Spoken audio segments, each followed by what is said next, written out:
감사합니다.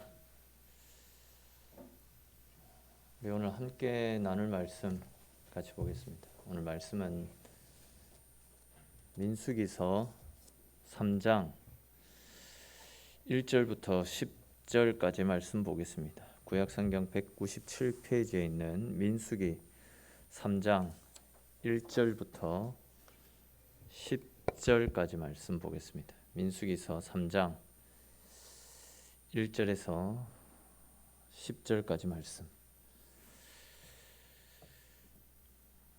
찾으셨는 줄 알고 우리 한 절씩 읽고 마지막 10절 말씀은 같이 읽겠습니다. 여호와께서 시내산에서 모세와 말씀하실 때에 아론과 모세가 낳은 자는 이러하니라.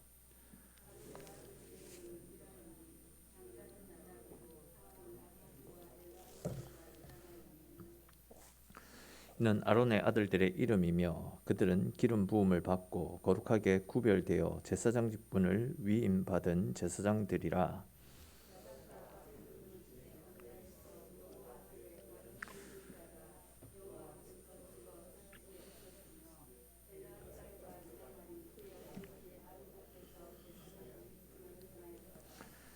여호와께서 또 모세에게 말씀하여 이르시되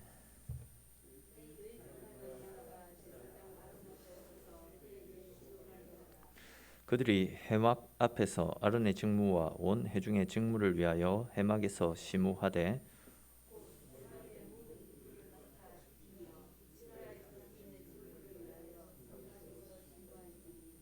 너는 레위인을 아론과 그의 아들들에게 맡기라. 그들은 이스라엘 자손 중에서 아론에게 온전히 맡겨진 자들이니라. 그의 아들들을 세워 제사장 직무를 행하게 하라. 외인이 가까이 하면 죽임을 당할 것이니라. 아멘. 우리 계속 살펴보고 있듯이 민수기서 말씀은 이스라엘 백성들이 출애굽 이후에 약속의 땅 가나안에 들어가기 전에 광야에서 머무는 동안 군대를 조직하고 또 가나안 행군을 해 나갈 때에 하나님이 돌보시고 지켜주셨던 은혜와 사랑을 말씀하고 있는 그런 말씀이잖아요. 특별히 이제 지난 시간에는 하나님의 말씀을 따라 조직된 이스라엘 군대에 대해서 우리가 함께 살펴보았습니다. 우리 앞에 그림 한번 좀 띄워주시겠습니까? 지난주에 살펴보았던 그 그림인데 다시 한번 보십시오. 이스라엘 군대는 하나님의 성전이라고 할 수 있는 성막을 중심으로 해서 가나안 행군 방향이었던 동쪽으로 행군을 했는데 유다가 중심이 된 유다, 이사갈 그리고 스불론이 동쪽 방향에 서 있었고 그리고 또 이제 르우벤이 중심이 된 남쪽 방향에는 gad과 시므온 이렇게 세 개가 있었고 그리고 또 저게 에브라임이 중심이 되어서 므낫세 그리고 베냐민 지파가 서쪽을 이루고 있었고 단이 중심이 된 단, 납달리, 아셀 이 세 지파가 북쪽을 이루고 있었더랬습니다. 이렇게 이제 이스라엘의 군대가 하나님의 성막을 중심으로 해서 동서남북으로 배치가 되어서 가나안 행군을 했었더랬습니다. 자, 그런데 이제 이스라엘이 가나안 행군을 위해서 군대를 만든 것 아닙니까? 그리고 이제 군대라고 한다면 당연히 그 군대를 이끌어야 될 사령관이 있어야 되지 않겠습니까? 그렇다면 여러분들 생각에 이스라엘의 군대를 이끌어갈 이스라엘 군대의 사령관은 어느 지파의 사람이 되어야 되겠습니까? 어느 지파의 사람이 이스라엘 군대의 사령관이 되겠습니까? 제가 조금 전에 이스라엘이 가나안 행군을 진행할 때 그 방향이 동쪽이라고 말씀을 드렸고 그 동쪽 방향에는 이스라엘 군대 중에 가장 인원이 많았던 유다 지파가 이스라엘 군대의 선봉장에 서 있었다. 이런 말씀을 드렸습니다. 그리고 또 이제 유다 지파는 훗날 메시아가 나실 것이다 라는 언약을 받은 지파 아닙니까?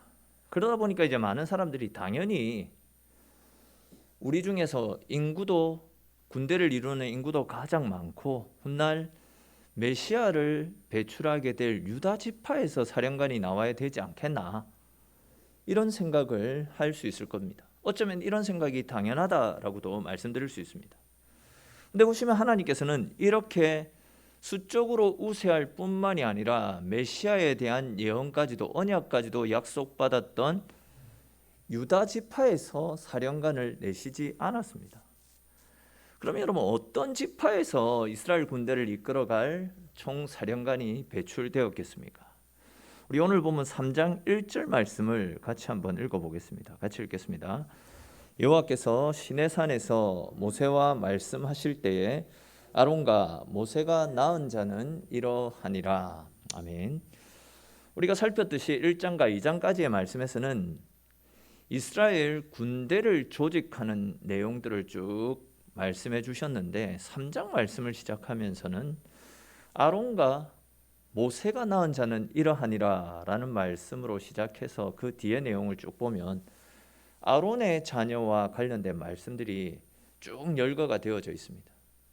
이것은 이스라엘 군대를 이끌어갈 사령관으로 모세와 아론이 세워졌다라는 사실을 가르쳐주는 말씀입니다.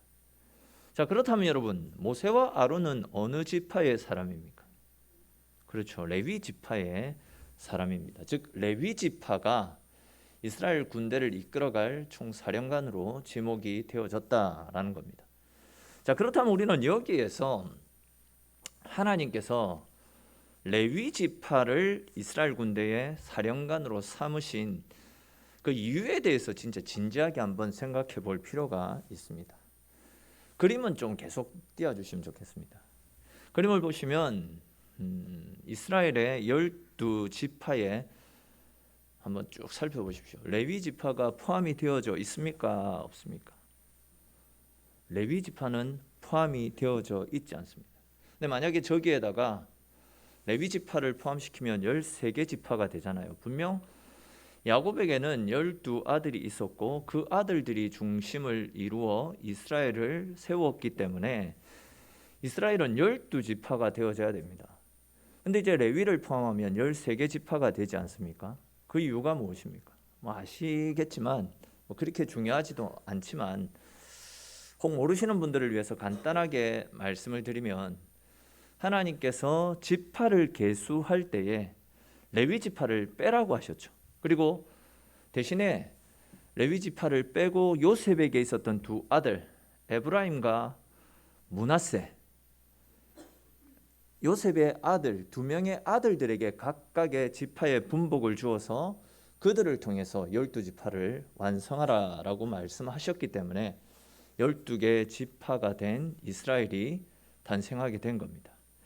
자, 그렇다면 왜 레위 지파는 여기 12지파에서 빠진 것이겠습니까?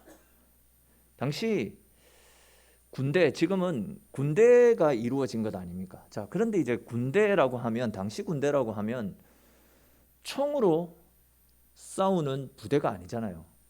당시 군대는 기껏해야 칼을 들고 싸우는 부대였습니다.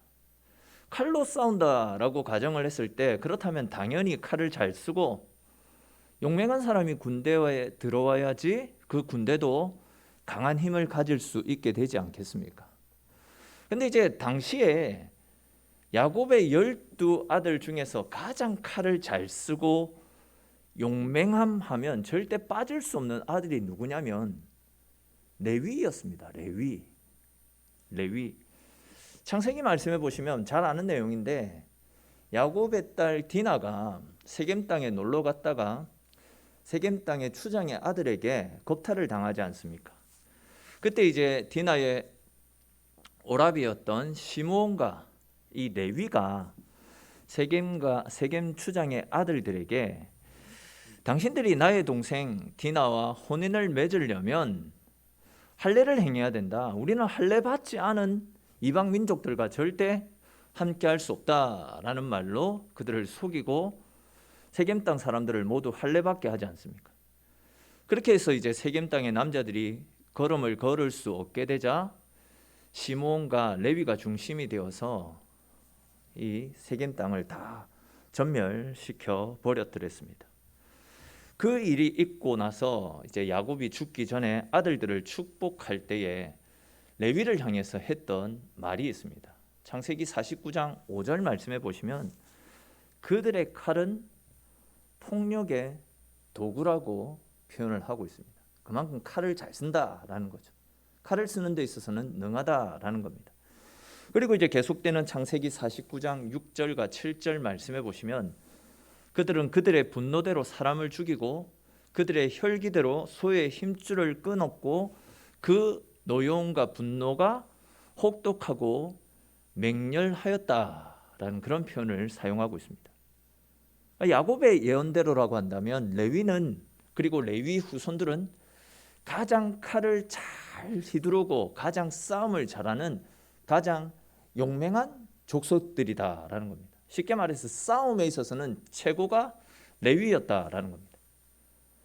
자, 우리가 이런 사전적 지식을 가지고 이 레위 지파에 대해서 생각을 해본다라고 한다면 당연하게 레위 지파 사람들이 그 군대에 포함이 되어져서 가장 앞자리에 서서 돌격 부대 역할을 아니면 뭐 행동대장 같은 그런 역할들을 감당해야 되는 것이 우리가 가지고 있는 그냥 일반적인 상식 아니겠습니까?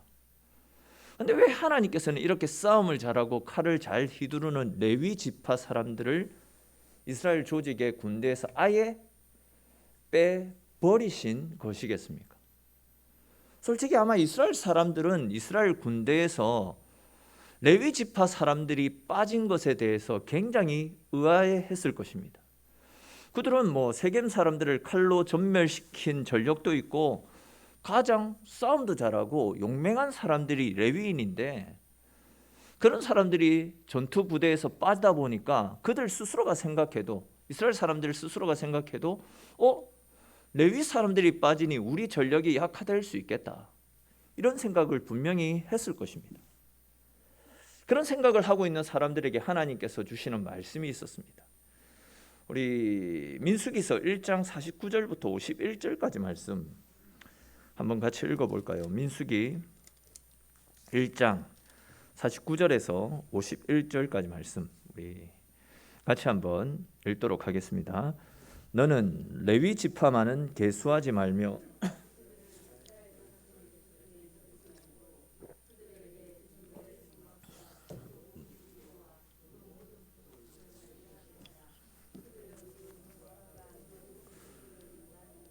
거기서 봉사하며 성막 주위에 진을 칠지며 성막을 운반할 때에는 레위인이 그것을 걷고 성막을 세울 때에는 레위인이 그것을 세울 것이요 외인이 가까이 오면 죽일지며.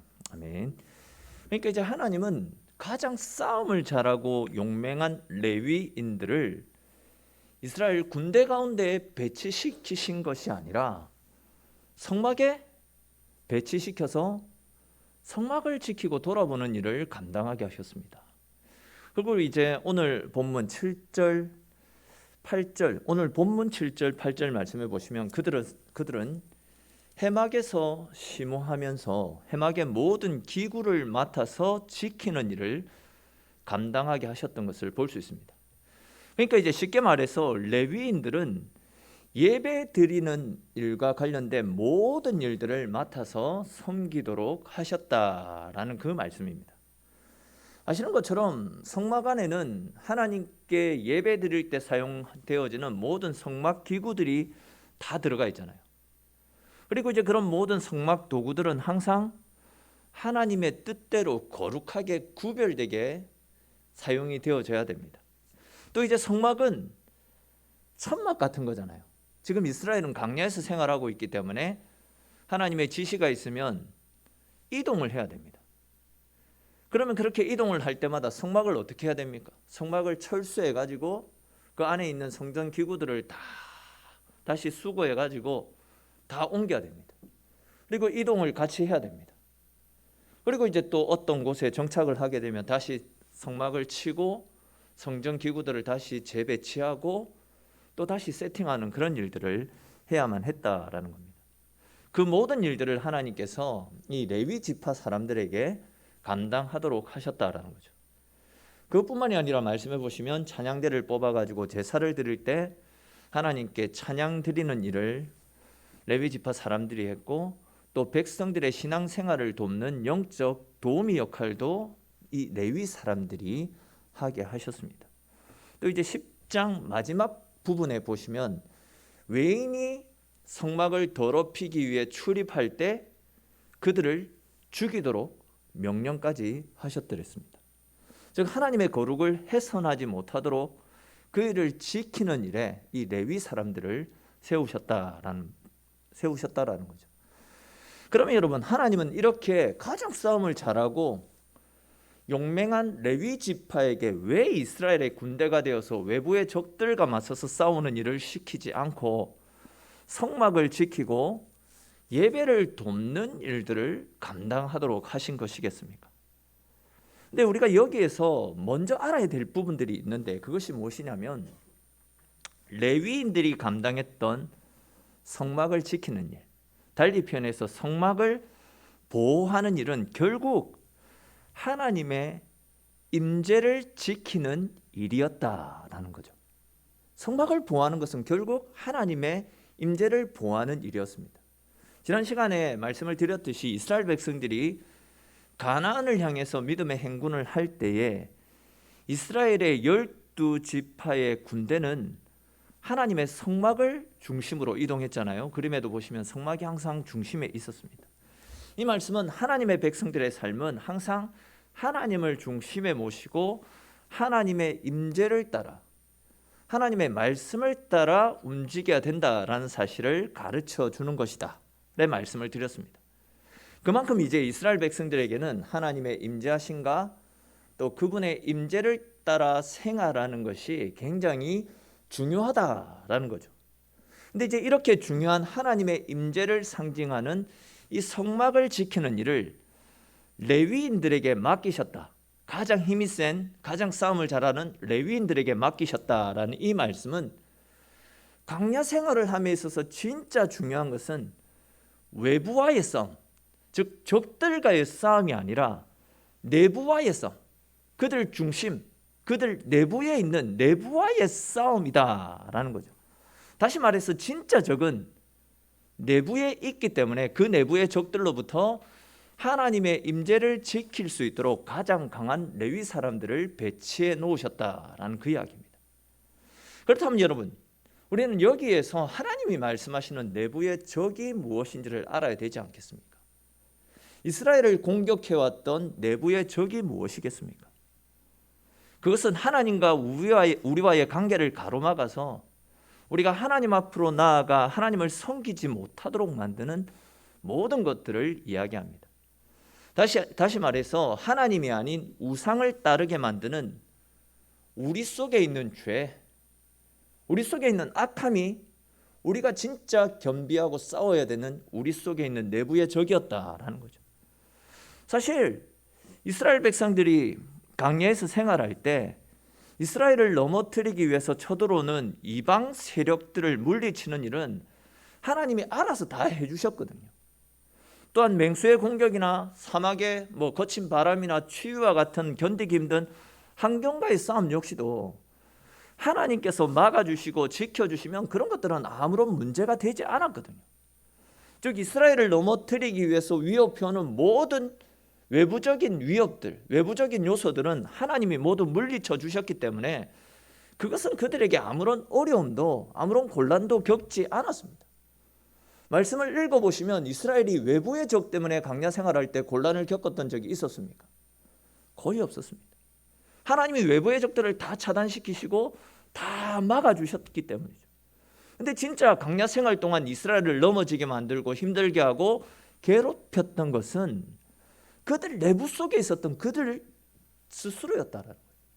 즉 하나님을 섬기는 일을 소홀하게 만들고 하나님과의 관계를 멀리하는 행위, 한마디로 말해서 하나님 앞에 드리는 예배를 쉽게 생각하고 함부로 예배를 대하게 될 때에 이스라엘은 결국 넘어지고 실패하고 아픔을 겪는 시련을 느꼈다라는 거죠. 모세오경을 읽어보시면, 이스라엘의 광야 생활을 보시면 이스라엘이 넘어졌던 절대적인 원인은 외부 환경이 아니라 그들 스스로가 넘어졌다. 그들 속에 있었던 죄, 그들 속에 있었던 불순종, 예배가 흐트러짐으로 하나님과의 관계가 차단되어짐으로 하나님이 주시는 은혜를 누리지 못하며 그들 스스로가 넘어지는 일들, 그것이 결국은 하나님의 백성들을 넘어지게 만들었다라는 거죠. 그런 이유로 해서 하나님께서는 가장 싸움을 잘하고 가장 용맹한 레위인들을 세우셔서 이스라엘 내부의 성막을 지키고 보호하는 일들을 감당하게 하셨다는 거죠. 하나님의 거룩함이 우리로 인해서 훼손되지 못하도록 그 일들을 레위 사람들에게 맡기셨다라는 거죠. 그리고 그렇게 하나님과의 관계를 유지하는 일을 제대로 감당할 수 있도록 레위 지파들 중에서도 제사장이라고 하는 거룩한 직분을 세워주셨습니다. 그러니까 이 말씀을 우리가 달리 표현하게 되면, 이스라엘이라고 하는 나라는, 하나님의 백성들은 군대에 의해서 세워지는 나라가 아니라 하나님께서 지키시는 나라. 그렇게 하나님이 이스라엘을 지켜주시는 은혜를 누리기 위해서는 제사장이 바르게 말씀 앞에 세워서 올바른 예배로 하나님을 찾고 또 하나님과의 깊은 교제를 나누어서 쉼없이 하나님의 은혜가 이스라엘 가운데 흘러 넘쳐나게 될 때에, 성전에서 나오는 하나님의 은혜가 이스라엘 땅 가운데 퍼져나가게 될 때에 이스라엘은 하나님의 은혜로 말미암아 가장 안전하고 가장 평안하게 약속의 땅 가나안으로 들어갈 수 있게 되었다라는 거죠. 근데 사실 우리가 하나님의 나라의 이러한 영적인 원리를 제대로 모르게 되면 민수기 말씀은 뭔가 논리적으로 맞지 않는, 앞뒤가 좀 이상한 무논리로 그냥 쓰여진 말씀처럼 느껴질 수 있습니다.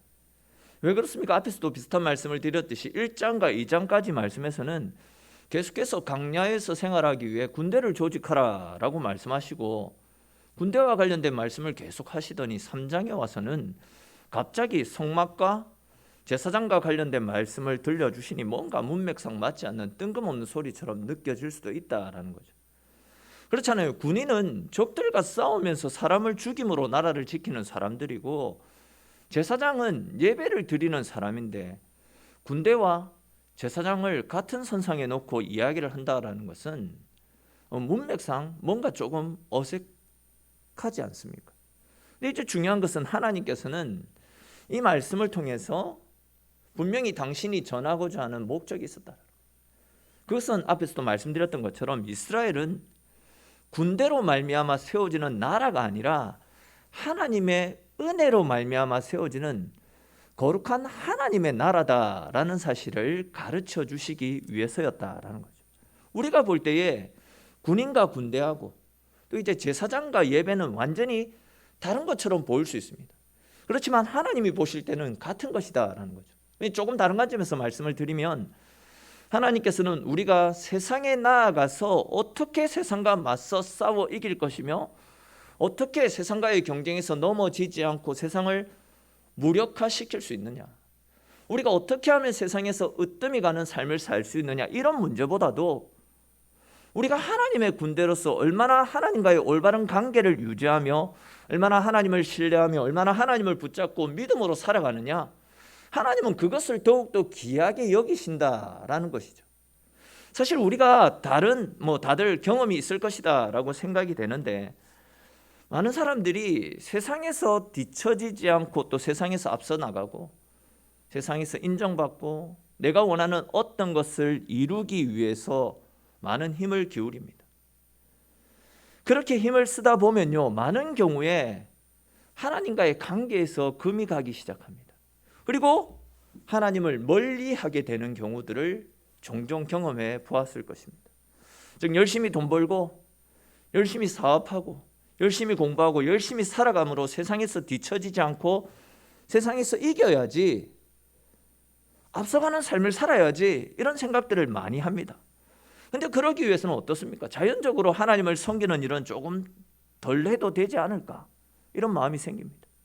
하나님을 예배 드리는 일은, 하나님께 예배 드리는 그런 일들은 세상에서 싸워야 되니까 내가 좀 더 힘을 기른 다음에 천천히 해도 되지 않을까, 내가 좀 더 생활이 여유로워지고 노후도 잘 준비한 다음에 내 삶에 조금이라도 평안이 찾아온 다음에 그때 가서 신앙생활을 열심히 하면 되니까 하나님을 믿고 섬기는 일은 나중에 해도 되지 않을까.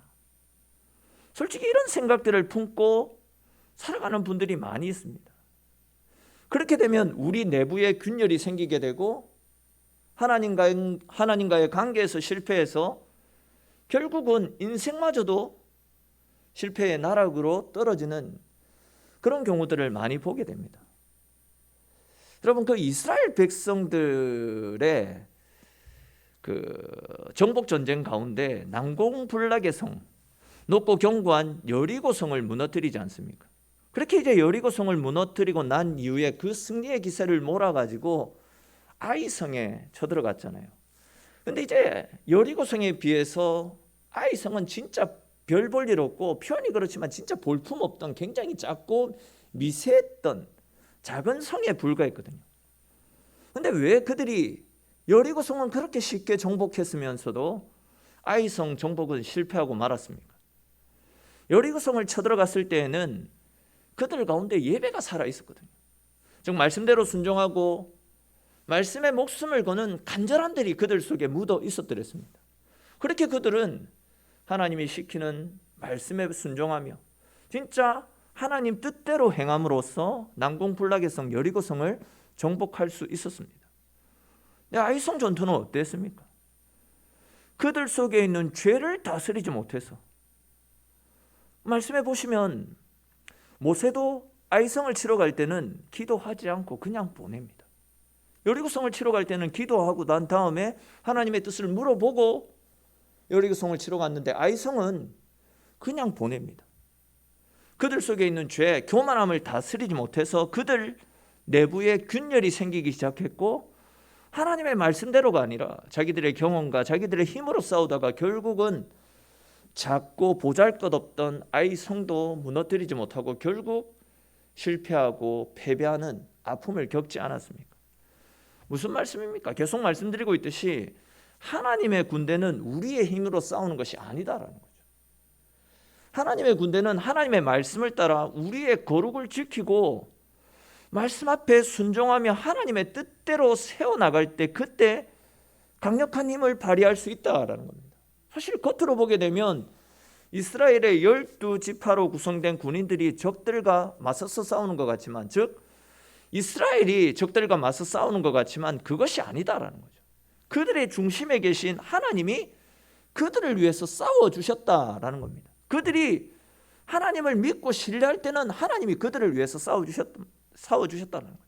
그렇기 때문에 우리는 우리의 중심에서 우리를 위해서 싸워주시는 하나님과의 올바른 관계를 맺기 위해서, 그래야 하나님이 우리에게 주시는 은혜를 누리기 위해서 예배가 무너지지 않도록, 또한 기도와 말씀 묵상과 같은 개인 경건 생활이 무너지지 않도록 지속적으로 개인 경건 생활에 힘쓸 수 있어야 됩니다.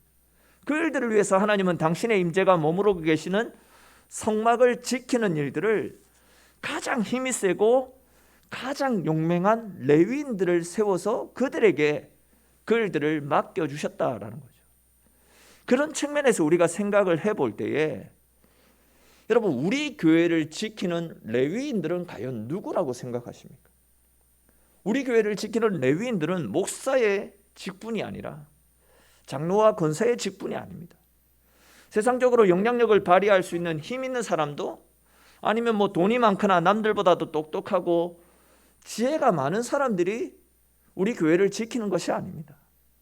교회를 지키는 사람은 날마다 기도하며 말씀으로 바로 서서 하나님과의 올바른 관계를 이어가고, 그리하여 하나님의 은혜를 공급받아 그 은혜로 살아가는 사람들이 우리 교회와 우리 가정과 이 사회를 지키는 사람임을 믿으시기를 축원합니다.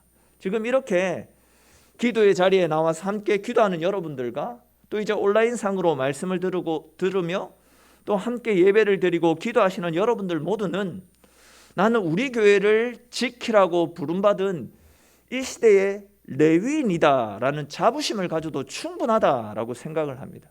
아무쪼록 저와 여러분들 모두가 하나님 말씀 앞에 바로 서서 하나님과의 올바른 관계를 이어가시고 그리하여 하나님께서 주시는 힘과 능력으로 가정을 살리고 교회를 살리고 이 시대를 세워가는 이 시대의 제사장으로 이 시대의 레위인으로 귀하게 쓰임받을 수 있게 되기를 주님의 이름으로 간절히 축원합니다. 근데 이제 또 중요한 것이 하나 있습니다.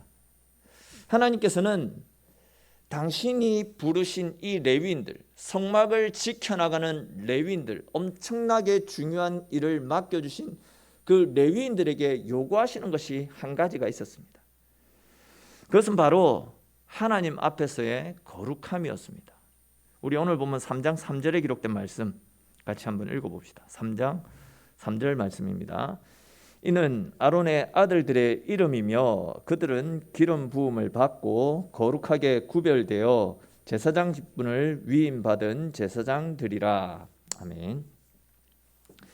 이 말씀에 보시면 제사장들은 거룩하게 구별되었다라고 말씀하고 있잖아요. 그러니까 이 말씀을 간단하게 설명하면 하나님께서는 당신의 성막을 지키는 거룩한 일들을 위해서 제사장들, 즉 레위인들을 세우셨는데 하나님께서 그들에게 요구하시는 것은 거룩함, 다른 그 어떤 것들이 아니라 거룩함 한 가지였다라는 것을 말씀하고 있습니다. 즉 하나님이 쓰시는 사람은 학벌도 재능도 아니라 거룩함으로 자기 자신을 하나님 앞에서 바로 세워가는 사람, 하나님 앞에서 온전한 사람을 하나님은 기뻐 사용해 주신다라는 겁니다. 그러므로 여러분, 하나님 앞에 쓰임받고 싶습니까? 그렇다면 하나님 앞에서 우리의 거룩을 지켜가시기를 바랍니다. 생각이 순결하고 말과 행동들이 깨끗해야 됩니다.